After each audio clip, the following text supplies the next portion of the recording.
A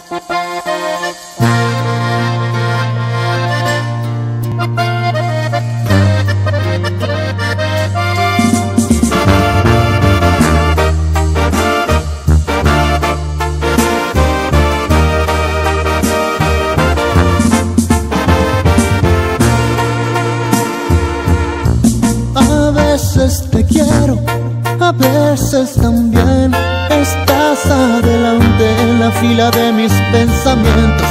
Bendigo el momento cuando te encontré. A veces te extraño, otras veces más, y luego recuerdo todos los momentos que juntos pasamos. Me llenas la vida de felicidad,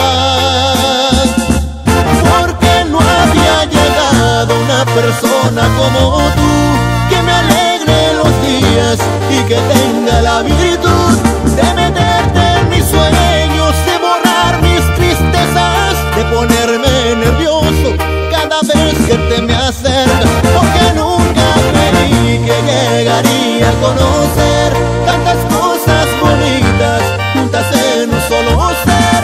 No te miro defectos, eres casi perfecta, y a la hora de amarme eres toda una experta. Solo tú me haces fuerte, si me siento vulnerable, nadie es como tú. Eres inigualable.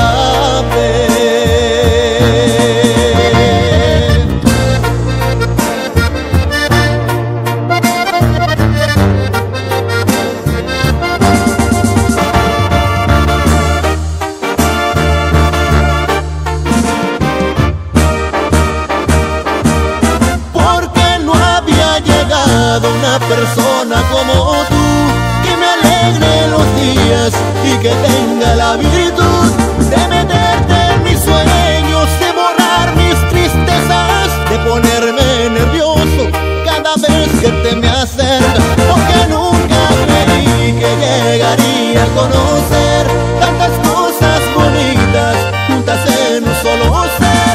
No te miro defectos, eres casi perfecta, y a la hora de amarme eres toda una experta.